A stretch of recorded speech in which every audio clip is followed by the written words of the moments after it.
Students, अब web shear failure और फ्लक्सर shear failure के बाद, कैलकुलेशन के बाद, अब उसकी बात आती है डिज़ाइनिंग की। Designing of reinforcement. तो डिज़ाइनिंग ऑफ रिइंफोर्समेंट में जो किसी भी बीम में जो स्टीरअप्स प्रोवाइड करते हैं, जो स्टीरअप्स प्रोवाइड करते हैं जो भी स्टीरअप्स प्रोवाइड करते हैं उन स्टीरअप्स को बहुत हाई स्ट्रेंथ स्टील नहीं रखते, आरसीसी की तरह रखते हैं। IS 456 सॉरी IS 452 2000 की तरह 415 या 500 का। जनरली 415 ही रहेगा, 415 ही रहेगा। तो इसमें बात आती है कि इसकी स्पेसिंग कैसे कैलकुलेट की जाए, एक स्टीरअप से दूसरी स्टीरअप्स के बीच की स्पेसिंग कैसे कैलकुलेट की जाए। तो स्पेसिंग के लिए पहले ये चेक करना पड़ेगा कि स्टीरअप्स प्रोवाइड करना है या नहीं करना है। तो सबसे पहला केस जो मैं स्टार्ट कर रहा हूँ वो ये कर रहा हूँ कि अगर वी शीयर, जो अप्लाइड शीयर है, इज़ लेस देन 0.5 VC। अब ये VC क्या बोला है, दो चीज़ें आपने पढ़ी इसमें। इसमें एक पढ़ा VCF और VCW। VCF पढ़ा आपने और VCW। एक होगा फ्लेक्सर शीयर फेलियर और एक होगा वेब शीयर फेलियर। इन दोनों में से जो मिनिमम होगा, ये रेजिस्टेंस है एक्चुअली, ये VCF और VCW ये दोनों को दोनों रेजिस्टेंस हैं। रेजिस्टेंस यानी कि इनकी कैपेसिटी है। इन दोनों की कैपेसिटी में जो मिनिमम होगा, VCW या VCF में से जो मिनिमम होगा, लेसर वैल्यू को आप VC मान के चलोगे। ठीक है, वो shear resistance for crack, shear resistance मान के चलोगे। अगर, और ये V जो होगा, V क्या होगा, shear force due to the ultimate load, जो लोड होगा उसकी वजह से वो अप्लाइड है, V अप्लाइड है, V कहीं पे भी अप्लाइड है। और VCW, VCF या दोनों में से जो ज़्यादा कम होगा VC, वो क्या है, उसकी कैपेसिटी है, कितना उसको वो बियर कर सकता है, उसकी कैपेसिटी है। तो अगर जो अप्लाइड है, V अप्लाइड जो यहाँ पे है, ये V अप्लाइड, ये VC से लेस है, पहला case, V is less than 0.5 VC, यानी जो अप्लाइड लोड है उसके रेजिस्टेंस है, उसकी कैपेसिटी के आधे से भी कम है।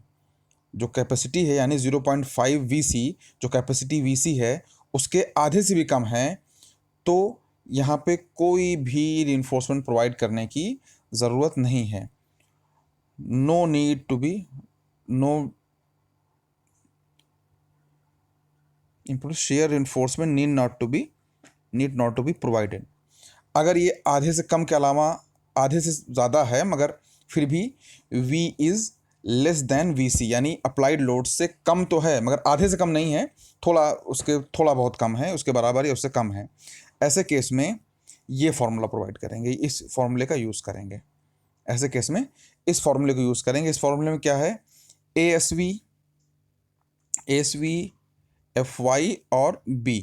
जनरली B क्या होगा, B होगा अगर रेक्टेंगुलर है तो इसकी विथ, और अगर फ्लंज सेक्शन है यानी कि I सेक्शन, T सेक्शन, इस तरह का सेक्शन है, तो ये जो इसका ये वाला होता है BW, ये इसका जो मिडिल वाला पोर्शन होता है BW, इसको जो है B मान के चलेंगे।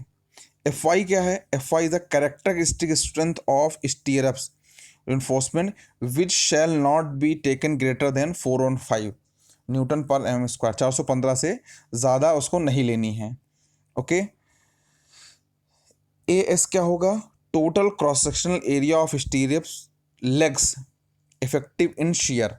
टोटल क्रॉस सेक्शनल एरिया, जो ये स्टीरियप्स जो है बांधी जाती हैं इस तरह से, तो उसमें कितने लेग्स बन रहे हैं उस क्रॉस सेक्शन में, किसी पर्टिकुलर डायरेक्शन में कितने लेग्स बन रहे हैं।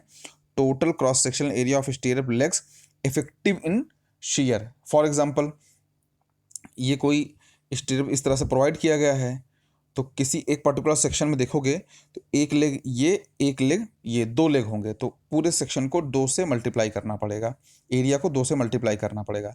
कुछ इस तरह का अगर स्टीरियप है, कुछ इस तरह के, कभी कभी आपने देखे होंगे इस तरह का स्टीरियप है, फिर इसको इस तरह से भी बांधा जाता है, फिर इधर से भी उसको बांधा जाता है। तो इसमें देखेंगे कितने लेग्स आ रहे हैं इसके, 1 2 3 4 5, जितने भी लेग्स आएंगे उस पर्टिकुलर सेक्शन पे, तो उतने नंबर से मल्टीप्लाई करना पड़ेगा ASV को। ठीक है। SCV क्या है? Spacing of strip along the length of the member. कोई भी मेंबर है, मान लो रेक्टेंगुलर मेंबर है, तो उसमें स्पेसिंग कितनी प्रोवाइड की गई है, यहाँ से ये जो स्पेसिंग प्रोवाइड की गई है, कितनी स्पेसिंग प्रोवाइड की गई है, ये स्पेसिंग कैलकुलेट करेंगे।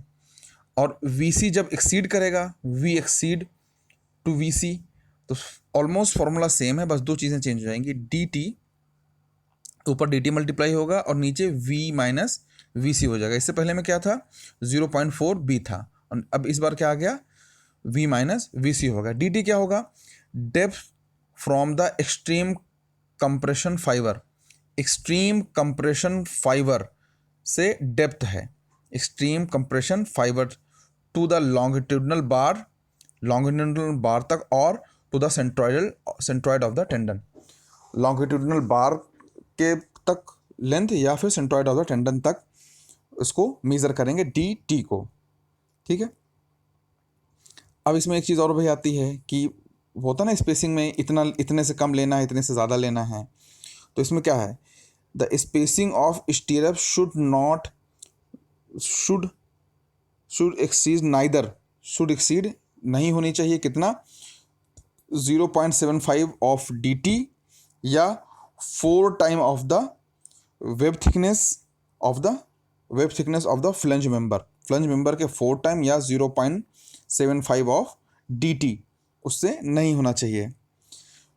When V is exceed to 1.8, लगभग डबल हो जाए 1.8 VC, तब क्या होगा, the maximum spacing should be reduce to 0.5 DT। 0.75 जो हम बोल रहे थे, इससे ज़्यादा नहीं होनी चाहिए, उसको लेके लिमिट कहाँ तक कर देंगे, 0.5 ऑफ DT। DT क्या चीज़ है, मैंने बताया, डेप्थ ऑफ एक्सट्रीम फाइबर से डेप्थ है लॉन्गिट्यूडनल बार्स तक की, एक्सट्रीम फाइबर से डेप्थ है लॉन्गिट्यूडनल बार्स तक की, एक टाइप की इफेक्टिव डेप्थ।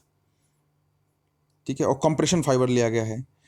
अब the lateral spacing of individual legs of the स्टीरअप provide eight A cross section should not exceed 0.75 DT। मतलब फाइनली 0.75 DT है। कंडीशन लगने पे वेब सेक्शन है, फ्लंज सेक्शन है, तो 4 time of the flange member, या फिर अगर 1.8 तक पहुंच रहा है तो 0.5 ऑफ DT। ये चीज़ें लेकर के चलेंगे। अब मैक्सिमम शियर क्या हो, maximum shear permissible for the different grade of concrete are shown in the table 8.2। Maximum shear अलग अलग ग्रेड के लिए, M30 के लिए मैक्सिमम शियर 3.5, M35 के लिए 3.7, 40 के लिए ये 45 4.3, 50 4.6, 55 एंड अबव के लिए 4.8 मैक्सिमम शियर स्ट्रेस जो भी परमिसिबल है। If the nominal shear stress V upon BD exceed these value, the stress have to be redesigned, the section has to be redesigned। जो V upon BD करते हैं ना, shear force upon area BD, अगर ये जो है इस value से एक्सीड हो जाता है तो आपको सेक्शन फिर से डिज़ाइन करना होगा। डिज़ाइनिंग का एक पॉइंट है। जबकि इतना ये सब चीज़ें आप RCC में पढ़ते हैं, बहुत ज़्यादा वहाँ पे ज़्यादा है, क्योंकि जब भाई आप प्री स्ट्रेस डिज़ाइन करेंगे तो RCC आपको आनी चाहिए। यहाँ पे सिंपल ये जो कॉन्सेप्ट है इसका SV वाला, इस वाले कॉन्सेप्ट को एक न्यूमेरिकल आपको दिया गया है, उसको आप पढ़ लेंगे, लगा लेंगे। चलते हैं इसमें न्यूमेरिकल पे। न्यूमेरिकल 8.10 8.10 इसमें गिवन है the support section of pre stress concrete beam. The support section, ध्यान रखेंगे इस चीज़ का, सपोर्ट सेक्शन या मिड सेक्शन की बात कब की जा रही है। अगर सपोर्ट सेक्शन है तो ये वेब शियर होगा, मिड सेक्शन है तो फ्लेक्सर शियर होगा। इस चीज़ का ध्यान रखेंगे, क्योंकि सपोर्ट सेक्शन में वेब शियर डोमिनेंट होता है, मिड सेक्शन में फ्लेक्सर शियर डोमिनेंट होता है। तो 100 mm wide and 250 mm deep, 100 mm wide 250 mm deep rectangular section है इस तरह का, is required to support an ultimate shear force. Shear force कितना लगना चाहिए, 60 kN। The compressive prestress at the centroidal axis is 5 N per mm square. Compressive pre stress centroidal axis कितना है, 5 N per mm square. The characteristic cube strength यानी कि FCK is 40 N per mm square. The cover to the tension reinforcement, cover की बात कर रहे हैं, 50 mm होगा। If the characteristic tensile stress of steel stirrups, एक second, characteristic tensile strength of steel stress 250 newton per m, ये steel की tensile stress है, ठीक है, ये FY की बात कर रहे हैं। Okay, design the suitable reinforcement at the section using the Indian standard code, Indian या ब्रिटिश दोनों एक ही हैं। तो सपोर्ट की बात कर रहे हैं तो यहाँ पे VC क्या होगा, VCW को लेंगे सपोर्ट के लिए। इसका फॉर्मूला आपको पता है, 0.67 BWH FT square plus 0.8 FCP under root में FT। ये अब इसमें FCP कौन सा है, FT कौन सा है, ये अब मैंने इससे पहले भी पढ़ा रखा है, न्यूमेरिकल बता दिया। तो ये क्या होगा, कंप्रेसिव प्रीस्ट्रेस एज सेंट्रॉइडल, ये होगा FCP। ये चीज़ गिवन नहीं होगी, इसी तरह से न्यूमेरिकल दिया जाएगा, तो आपको याद रखना है। FCP कैरेक्टरिस्टिक वाला FCK, FY क्या होगा 250। ओके, BW 100 गिवन है यहाँ पे, ये देखेंगे। H हाइट कितना है, BW 100, H हाइट कितना हो गया 250, डेप्थ कितनी हो गई स्मॉल d, ये 200, क्यों, क्योंकि 50 का यहाँ पे कवर है, ठीक है। विड्थ कितनी हो जाएगी, ये B हो गया, ये B हो गया, और ये डायरेक्शन D हो जाएगा। ओके, तो और ये 250 से H जो है 250 था ओवरऑल डेप्थ, और ये जिसको आप RCC में कैपिटल D पढ़ते हैं, स्मॉल d क्या हो जाएगा, कवर को माइनस कर दिया गया है। V शेयर फोर्स 60 का यहाँ पे ये लग रहा है। तो इतनी डेटा हमें गिवन है। तो इसमें क्या हुआ, आप पहले इसकी कैपेसिटी निकालेंगे VC यानी कि VCW, सारी वैल्यूज़ को रखेंगे। इसमें FT नहीं गिवन है, आपको इससे पहले मैंने बताया था FT जब नहीं गिवन हो 0.24 अंडर रूट FCK से FT की वैल्यू निकाल सकते हैं। इससे पहले जब भी मैंने फॉर्मूला पढ़ाया था वहाँ देख लीजिएगा आप लोग, एक बार मैं लेके चलता हूँ वहाँ पे।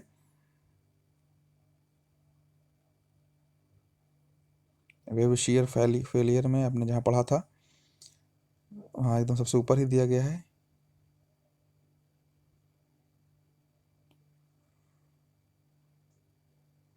ये VCF, ये FT, ये वैल्यू यहाँ से निकल के आती है। ओके,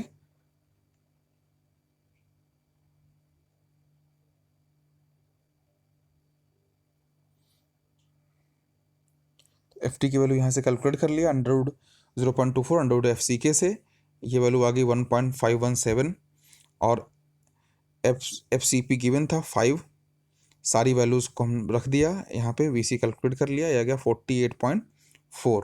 अब देखेंगे इसमें कंपेयर करेंगे कि VC जो है ये V से ज़्यादा है या V से कम है।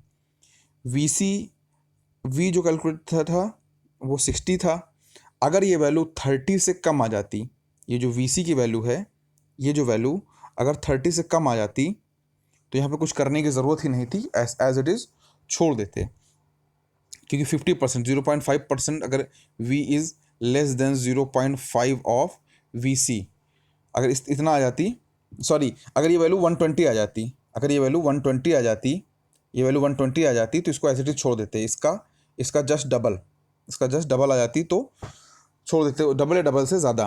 पर अगर ये वैल्यू इतनी नहीं आई है, इसके आसपास में आई है और इससे कम नहीं है, इस वैल्यू से ज़्यादा नहीं है, जैसे कि मान लो V की वैल्यू आती, VCW की वैल्यू आती 70 या समथिंग, तो नॉमिनल वाला फॉर्मूला यूज़ करते, नॉमिनल वाला जो इसमें इससे पहले मैंने पढ़ाया था अभी, ये अगर जो है ये formula is less than the VC से V जो है VC से लेस देन है, पर हमारा केस क्या है, V जो है ग्रेटर देन VC है। जब ग्रेटर देन VC होगा तो फॉर्मूला कौन सा यूज़ होगा, ये this one, V minus VC वाला। तो V माइनस VC के फॉर्मूले में वैल्यू कैलकुलेट करेंगे, 11.6 किलो न्यूटन, 11.6 किलो न्यूटन आ गया है। कुछ नहीं करना है, सारी वैल्यूज को रख देना है। यहाँ पे देखेंगे एरिया ऑफ स्टील, अज्यूम कर रहे हैं, हम अज्यूम कर रहे हैं क्योंकि आपको पता है स्टीरियप्स जो लगते हैं वो कितना लगता है, 6 mm डायमीटर के स्टीरियप्स यूज़ किए जाते हैं आरसीसी में, तो वही चीज़ यहाँ भी है। तो 6 mm डायमीटर के स्टीरियप्स, 2 लेग्ड, क्योंकि मिनिमम 2 लेग्ड ही हो पाएगा ये पूरा, इसको जो है लपेटेंगे, इसमें स्टीरियप्स प्रोवाइड करेंगे। 2 लेग तो एक सेक्शन पे आएगा ही आएगा, तो 2 legs 6 mm diameter 2 legged stirrups provide कर रहे हैं। द स्पेसिंग जो होगी, तो 6 mm डायमीटर का एरिया जो आ जाएगा वो आएगा 28.2। ठीक है, अब इसको 2 लेग था तो 2 से मल्टीप्लाई कर दिया, ये पूरा मिलके एरिया बन गया। 0.87 फॉर्मूले में है, FY 250 लेना है बोला जा रहा है, डी की वैल्यू 200 है और V माइनस VC की वैल्यू आई है 11.6 किलो न्यूटन, उसको न्यूटन में कन्वर्ट कर लेंगे, वैल्यू आ जाएगी 211.5, 211.5 mm। अब इस चीज़ को चेक करेंगे 0.5D से कम है कि ज़्यादा है। 0.5D 200 को 0.75 किया तो 150 mm आ गया। ठीक है, तो adopt 6 mm diameter 2 leg stirrups at 150, क्योंकि ये 211 प्रोवाइड नहीं कर सकते हैं, क्योंकि लिमिट जो लगा दी 0.75 की वो 150 की लिमिट लग गई। मिनिमम मैक्सिमम जो प्रोवाइड कर सकते हैं वो 0.5D ही प्रोवाइड कर सकते हैं, जो कि आ रहा है 150। तो जो प्रोवाइड करेंगे वो 150 ही प्रोवाइड करेंगे, 211 प्रोवाइड नहीं करेंगे, इस चीज़ का ध्यान रखिएगा। तो इस तरह से ये कंप्लीट हो गया आपका शेयर का कंप्लीट हो गया। अब कोई चीज़ और बाकी छूटी होगी तो मैं उसको आपको भेज दूंगा।